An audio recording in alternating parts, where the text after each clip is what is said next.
will look into a scenario in which China forms an empire in 2024. I do not think I've done a video like this in a few years.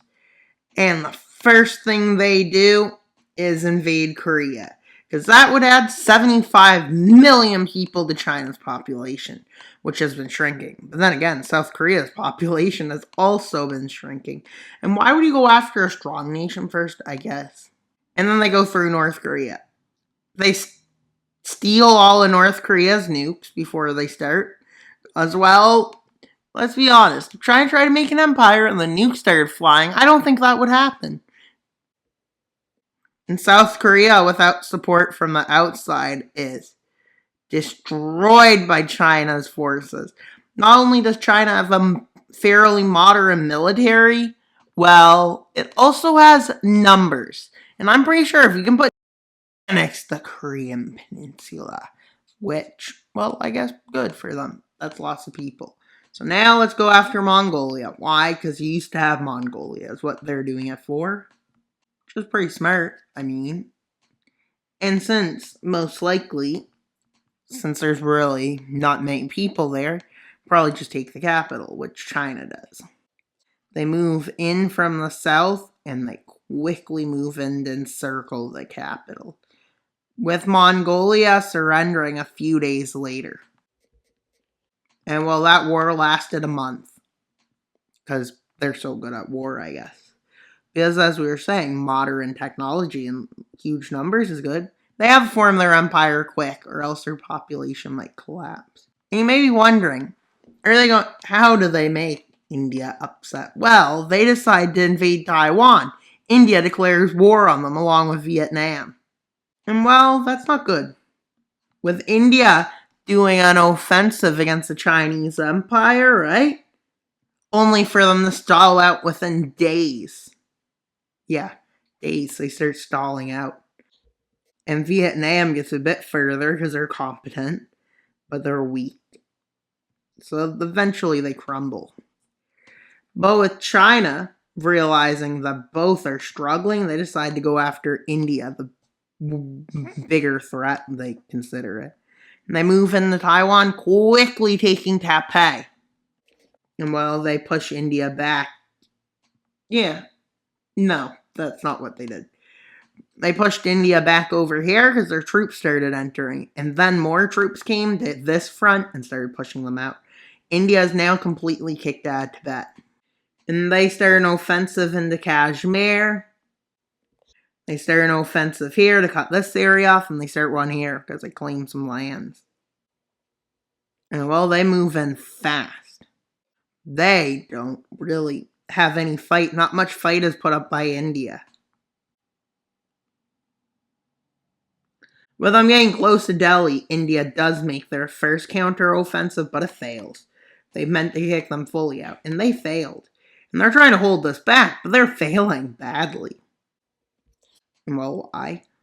With China realizing that a few nations are in their way of their glorious empire, and yeah, they decide to go through Bhutan, which falls once China manages to get through the mountains. Same with Nepal. After a few months of fighting with no counter-offensive, just trying to get through the ground, they managed to open the front wider. And with mounting pressure on India in the beginning of the Battle of Delhi, India pushes China back. They push like this. But that fails as it doesn't push China back far enough, and well, China moves in and manages to take this land. With India and China signing a peace treaty, but now they move against Vietnam. With Vietnam unable to launch a guerrilla war, because, well, that would ruin this whole video, because they would win that. With a quick capture of Hanoi, and well, they capture half the country, and the country decides to surrender. So let's see the peace treaty massively in this war as the Central Asia War breaks out, with China declaring war on Kyrgyzstan and Tajikistan. And Kazakhstan's not having any of this, nor is Uzbekistan or Turkmenistan. them all uniting up. With China being able to invade Kazakhstan because they were planning on doing them after, so they had enough troops. And quickly an advance starts there with all the troops from all the countries moving into this area. Mostly, except a few. China sends some troops up here. And well, they're failing to push them back. With them moving into Uzbek territory. And I feel like it's unlikely for Turkmenistan to just say no. Turkmenistan being offered a way out of the war for free. With Turkmenistan being called a traitor by the rest of the nations. But that's all you can do when somebody commits treason, I guess. And well, that's what happens as a surrender happens in this region. And well, let's see how the peace treaty greatly expanding into Central Asia, taking over Kyrgyzstan, Tajikistan, parts of Kazakhstan, and parts of Uzbekistan. But they want more. They're power hungry at this point, declaring war on Southeast Asia, literally. And since they did it, guess what? They're going to gain lots out of it, they believe. With them getting kicked out and invaded, and then China's capital falls. No, I'm kidding. There's no way that could happen, right? Unless the military's that incompetent. Which I doubt. It's impossible for a military to be... Well, then again, maybe that'd be Italy in World War II. Good thing they didn't have to invade this many countries at once. With them slowly advancing due to local resistance. With the northern part of Myanmar falling, but keep in mind there's lots of pockets of resistance from the peoples. And yeah, they move in quick. Because we're making them like 5 times stronger. Not only are we assuming their military, in this scenario, we're assuming their military and manpower is effective enough. But that's assuming it's effective. So let's see what happens in the peace of Bengal, meaning they don't need to use the Strait of Malacca now. If the Strait of Malacca was blocked, which it's not, but if it did get blocked, that's good. And now Pakistan's like, can we have Kashmir? They really want Kashmir for some reason. And they're mad that China didn't give them it. So yeah. So China says, bring it up one more time, and this is war. And they say, oh, bring it on. They say, bring it on. Literally. And they don't care. Why am I saying literally all of a sudden? Literally. So maybe, and with Pakistan and Afghanistan, we're going to assume their resistance has fully fallen. We're going to assume that Afghanistan can't put on a fight.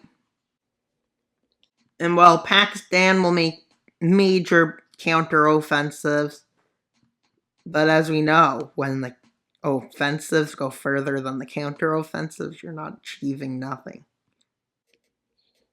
Well, I'm managing to fight off around Islamabad. But forces start going here, and they're getting advanced against fast. Too fast. With them going directly for Islamabad, nothing happens. And they take Kabul at the same time in Afghanistan. And they move down and take Karachi. This is where the surrender of Pakistan happens. Let's see how the peace treaty goes. North. With war being declared on Russia, and their strategy is pretty simple. They're going to advance as far as they can into Russia before Russia can do anything. And Russia doesn't have enough troops. Their only troops are protecting the border, and that's probably like maybe 100K. Because they were expecting, because China probably cut off diplomatic ties. And they were expanding, and China used to have quite a bit of lands in Russia. With them crossing here, with their advances actually pretty quick, because there's not enough troops to hold them back. And then they encircle Vladivostok and they take it. With their navy acting in the Bering Strait now.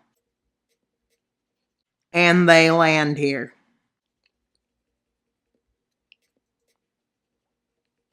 And I'm sending a lot of troops up there by the Ural Mountains. And well, and manage to move into here and secure their dominance over this region. But Russia ain't having any of it. So they attempt to push them back. But as you can see, it doesn't look good. And Putin is called incompetent. Very incompetent. And he is ousted with somebody who is very not liking China. Another reason why China might try to move in there is there's a lot of the oil and gas industry here, and other industries are dominated by people who came from China. So yeah, that might secure their goal. And well, they decide to do something new. With enough troops, they realize they have the capabilities to get to Moscow. With Russia struggling against these forces and then Moscow getting encircled, it eventually falls. With Russia saying, we agree to peace. Because, well, the new guy in Russia also doesn't like losing, apparently. As he is ousted. Yep, ousted. So there's a new guy. And he decides to go for the peace route instead of, like, obliterating himself. I guess Syria being bit out of Russia by China. And now China's really big. Now, this is an empire. Probably bigger than the Yuan dynasty. But not as big as the Mongol Empire. Part 2 if you want this to turn out to go all the way to Europe. If I get 5 likes, we'll do a scenario where China invades into Europe and continues this empire. That's all for today's video. Please like, subscribe, and comment while Mapper out. And until you subscribe, bye guys!